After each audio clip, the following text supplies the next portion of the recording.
Alright, what up guys? Alright, so today I'm gonna show you guys how to change out your button, your firing button on your Smok M80. This also applies to M65s, I think that's what it is, the smaller version. But it's actually pretty simple, and yeah, it's not complicated at all. It's a lot more simple than you think it is. Some people do it the ghetto way.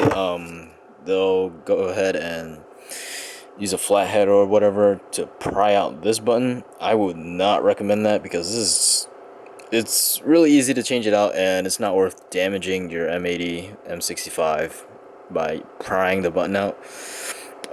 You'll see why in a bit, but other than external damage, there could be a little bit of internal damage. So we'll go ahead and do that. First thing is, you want to take off your atomizer, obviously. Alright, and next thing, I would recommend doing this. You don't necessarily have to, but I mean, why not, since you're already at it? Just go ahead and turn it off.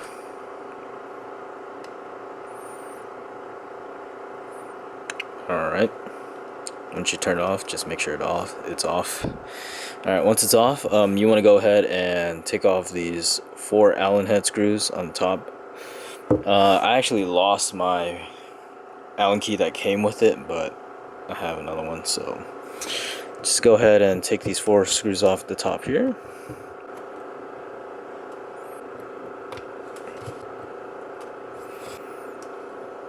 Alright, now once you take these off, the top plate should pop up a little bit. If not, just give it a little tap and it'll pop out. Mine's kind of popping up because I've already taken it apart before. So but anyways, this is all you need to take off from here. Alright, and then in here there's a little metal plate right there. Some shitty ass lighting, hold up. Alright, so there's that little plate in there, you can see right there. What you have to do is you have to push down on that plate and then pull it out towards you. So pretty much, let's take a flathead screwdriver, go in here, push down on this plate, and then pull out, and it should just come out just like that. Alright, and then you get this little U-shaped plate here. This is what holds the button in place. You'll see what the button looks like real quick once I pop it out, but this is what holds the button in place. And yeah, so once you take that out, your button should just pop out. If not, just okay, there it goes. Alright, so here's this the original stock button that comes with it. Alright, you can see there's a little groove in there. That's where this plate comes into play and holds it in place. This plate pretty much slides onto this and then clips into place like that. That's what holds this button in place, and then pretty much when you press it, this just goes up and down and makes contact with the button there. So pretty much you do that, and then you grab your new button here.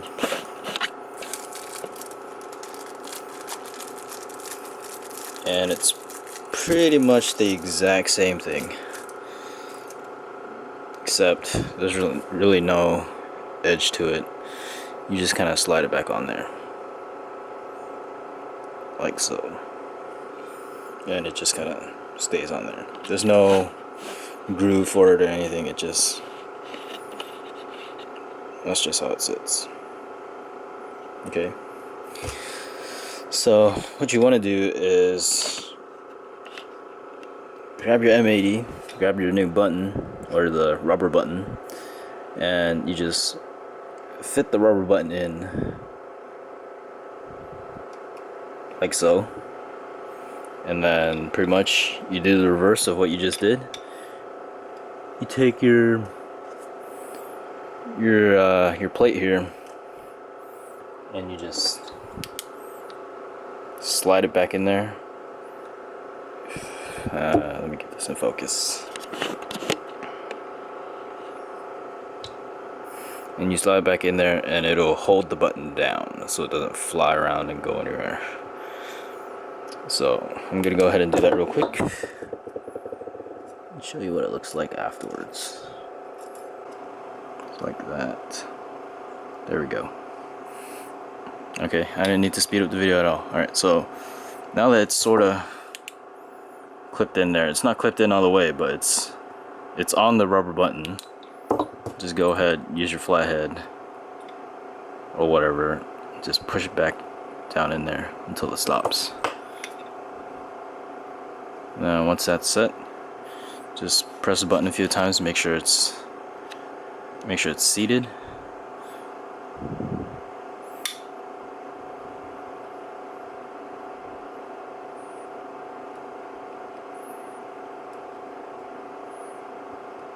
I'm just gonna cycle through here real quick just to make sure it's not sticking or anything.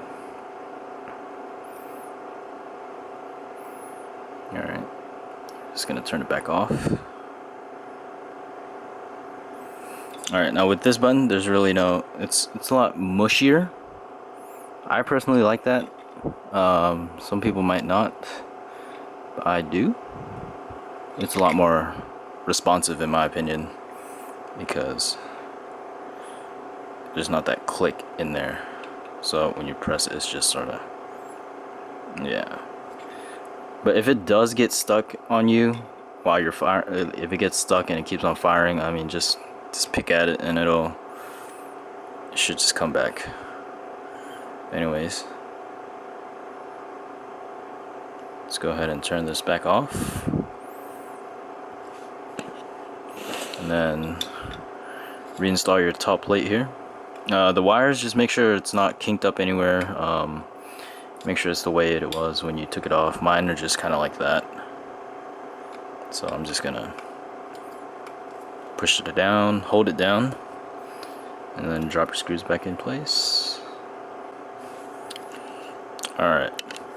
Now when tightening these down, you don't want to overkill it. If you do, you'll end up stripping the screw.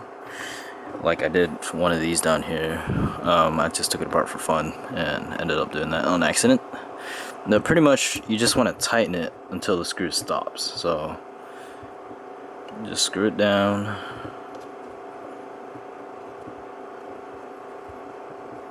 And then once it gets tight like that, I'm barely using any force. You can see I'm just like that and it stopped.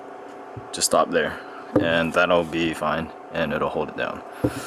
Alright, I prefer to do it in a cross pattern. You don't have to do it like this. I just do it like this because there's more even spread.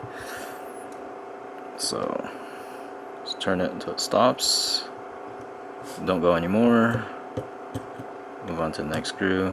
Then the last one here. And that's it.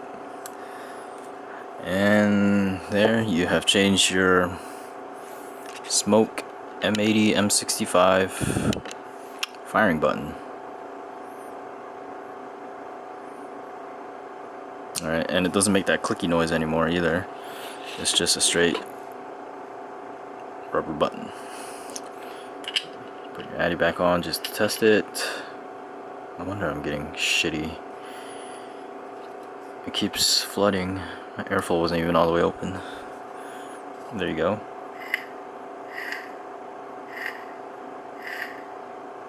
And that's it.